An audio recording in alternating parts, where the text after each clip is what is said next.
بادشاہ کو خیال آیا کہ اگر اسے 3 چیزیں معلوم ہوں تو وہ کبھی ناکام نہیں ہوگا۔ یہ 3 چیزیں تھیں۔ کچھ شروع کرنے کا صحیح وقت کیا ہے؟ وہ کن لوگوں کی بات سنے؟ اس کے لیے سب سے اہم چیز کیا ہے؟ اس لیے بادشاہ نے اپنی سلطنت میں قاصد بھیجے، اور جو بھی ان باتوں کا جواب دے گا اس سے بڑی رقم دینے کا وعدہ کیا۔ 3 سوالات۔ بادشاہ کے پاس بہت سے عقل مند آئے، لیکن سب نے اس کے سوالوں کا الگ الگ جواب دیا۔ پہلے سوال کے جواب میں کسی نے کہا بادشاہ کو ایک ٹائم ٹیبل تیار کرنا چاہیے، اور پھر اس پر سختی سے عمل کرنا چاہیے۔ ان کا کہنا تھا کہ صرف اسی طرح وہ ہر کام اپنے مناسب وقت پر کر سکتا ہے۔ دوسروں نے کہا کہ کچھ کرنے کے لیے صحیح وقت کا پہلے سے فیصلہ کرنا ناممکن تھا۔ بادشاہ کو چاہیے کہ جو کچھ ہو رہا تھا اسے دیکھے، احمقانہ لذتوں سے پرہیز کرے، اور ہمیشہ جو کچھ اس وقت ضروری معلوم ہو وہ کرے۔ پھر بھی دوسروں نے کہا کہ بادشاہ کو دانش مندوں کی مجلس کی ضرورت ہے جو مناسب وقت پر اس کی مدد کرے۔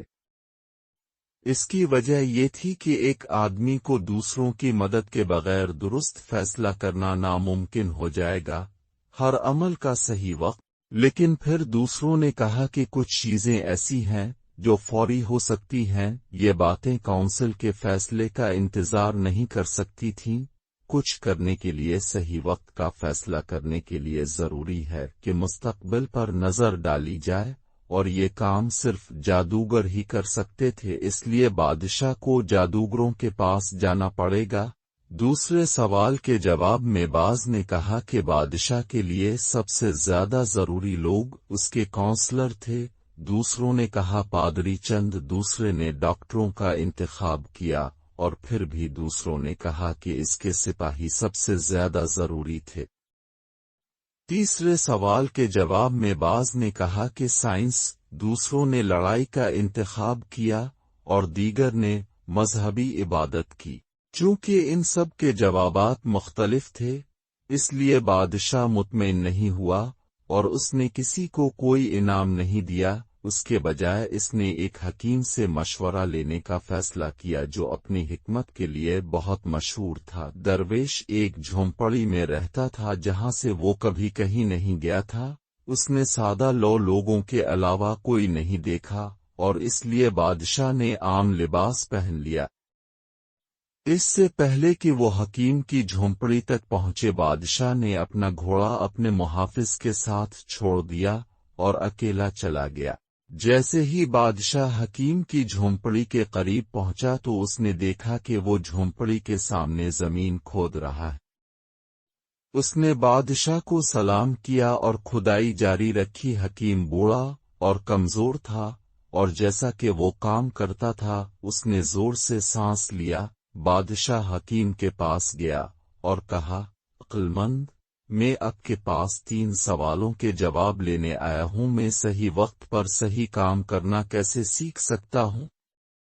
مجھے کن لوگوں کی سب سے زیادہ ضرورت ہے، اور کون سے معاملات سب سے اہم ہیں؟ حکیم نے بادشاہ کی بات سنی، لیکن بات نہ کی۔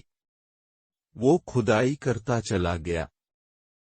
تم تھک گئے ہو؟ بادشاہ نے کہا، مجھے کودال دے کر اپنی جگہ کام کرنے دو۔ شکریہ، حکیم نے بادشاہ کو اپنی کودال دیتے ہوئے کہا۔ پھر وہ زمین پر بیٹھ گیا۔ جب بادشاہ نے 2 کھڈے کھود لیے تو وہ رک گیا اور اپنے سوال دہرائے۔ حکم نے جواب دیا، لیکن کھڑا ہو گیا، اپنا ہاتھوں کو پھیلا کر کہا، اب تم آرام کرو اور مجھے کام کرنے دو، لیکن بادشاہ نے اسے کدال نہ دی اور کھدائی جاری رکھی۔ 1 گھنٹہ گزر گیا، پھر دوسرا۔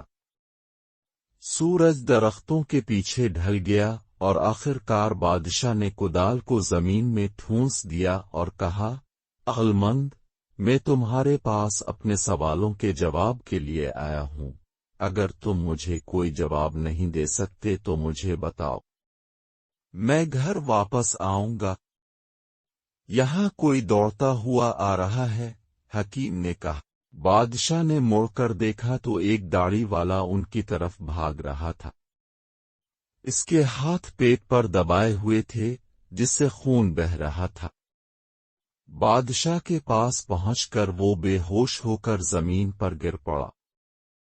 بادشاہ اور حکیم نے آدمی کے کپڑے اتارے اور اس کے پیٹ میں ایک بڑا زخم پایا۔ بادشاہ نے اسے دھویا اور اپنے رومال سے ڈھانپ لیا، لیکن خون بہنا بند نہ ہوا۔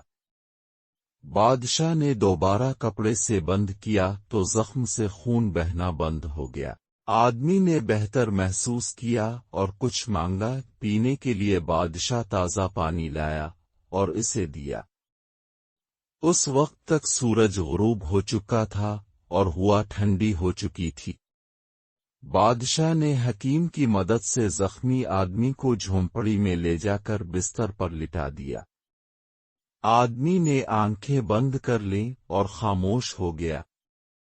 بادشاہ اتنا چلنے اور کام کرنے کی وجہ سے تھک گیا تھا، اس لیے فرش پر لیٹ گیا اور رات بھر سوتا رہا۔ جب وہ بیدار ہوا تو اسے یاد آنے میں کئی منٹ گزر چکے تھے۔ وہ کہاں تھا؟ بستر پر لیٹا عجیب داڑھی والا کون تھا؟ مجھے معاف کریں، داڑھی والے نے کمزور آواز میں کہا، جب اس نے دیکھا کہ بادشاہ جاگ رہا ہے۔ بادشاہ نے کہا، میں آپ کو نہیں جانتا اور آپ کو معاف کرنے کے لیے میرے پاس کچھ نہیں ہے۔ تم مجھے نہیں جانتے لیکن میں تمہیں جانتا ہوں۔ میں تمہارا وہ دشمن ہوں جس نے تم سے بدلہ اس لیے لیا کہ تم نے میرے بھائی کو قتل کر دیا اور میری جائیداد پر قبضہ کر لیا۔ میں جانتا تھا کہ تم اکیلے ہی اس ہجوم کو دیکھنے گئے تھے اور میں نے گھر جاتے ہوئے تمہیں مارنے کا ارادہ کیا، لیکن دن گزر گیا اور آپ واپس نہ آئے۔ چنانچہ میں نے اپنی چھپنے کی جگہ چھوڑ دی، اور جب میں واپس آیا تو آپ کے محافظ نے مجھے پہچان لیا اور مجھے زخمی کر دیا۔ میں اس سے بچ گیا، لیکن اگر تم میرے زخموں پر مرہم نہ لگاتے تو مجھے مر جانا چاہیے تھا۔ میں تمہیں مارنا چاہتا تھا اور تم نے میری جان بچائی۔ اب اگر میں زندہ رہوں، میں آپ کے سب سے وفادار خادم کے طور پر آپ کی خدمت کروں گا اور اپنے بیٹوں کو بھی ایسا کرنے کا حکم دوں گا۔ مجھے معاف کریں۔ بادشاہ اس بات پر بہت خوش تھا کہ اس نے اپنے دشمن سے اتنی آسانی سے صلح کر لی اور اسے ایک دوست کی طرح جیت لیا۔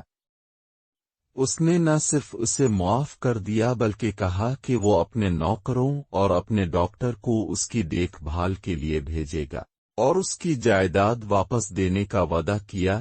زخمی آدمی کو چھوڑ کر بادشاہ جھونپڑی سے باہر نکلا اور چاروں طرف حکیم کو دیکھنے لگا۔ جانے سے پہلے اس نے ایک بار پھر اپنے سوالوں کے جواب حاصل کرنے کی خواہش کی۔ حکیم اپنے گھٹنوں کے بل ان گڑھوں میں بیج بو رہا تھا جو ایک دن پہلے کھودے گئے تھے۔ بادشاہ حکیم کے پاس گیا اور کہا، آخری بار میں تم سے التجا کرتا ہوں کہ میرے سوالوں کا جواب دو۔ آپ کو پہلے ہی جواب دیا جا چکا ہے۔ حکیم نے اب بھی زمین پر جھک کر بادشاہ کی طرف دیکھا جب وہ اس کے سامنے کھڑا تھا۔ کیسے؟ آپ کا مطلب ہے دیکھتے نہیں ہو؟ حرمین نے جواب دیا۔ اگر تم نے کل میری کمزوری پر ترس نہ کھایا ہوتا اور میرے لیے یہ گڑھے نہ کھودے ہوتے تو تم چلے جاتے، پھر وہ شخص تم پر حملہ آور ہوتا اور تم چاہتے کاش کہ تم میرے ساتھ رہتے۔ تو سب سے اہم وقت وہ تھا جب تم میرے ساتھ گڑھے کھود رہے تھے اور میں ہی وہ آدمی ہوں جس کی تم سنو، اور سب سے اچھا وقت وہ تھا جب تم اس زخمی کی مرہم پٹی کر رہے تھے، اس لیے سب سے اہم وہ آدمی تھا، اور جو تم نے اس کے لیے کیا وہ تمہارا سب سے اہم کام تھا۔ یاد رکھے، صرف ایک وقت ہے جو اہم ہے اور وہ وقت اب ہے۔ یہ سب سے اہم وقت ہے کیونکہ یہ واحد وقت ہے جب ہمارے پاس عمل کرنے کی طاقت ہے۔ انتہائی ضروری شخص وہ شخص ہے جس کے ساتھ اب کسی خاص یادگار پر ہوتے ہیں، کیونکہ کوئی نہیں جانتا کہ مستقبل میں کیا ہوگا اور کیا ہم کسی اور سے ملیں گے۔ سب سے اہم کام اس شخص کو کرنا ہے، کیونکہ ہمیں اس دنیا میں صرف اسی مقصد کے لیے بھیجا گیا ہے۔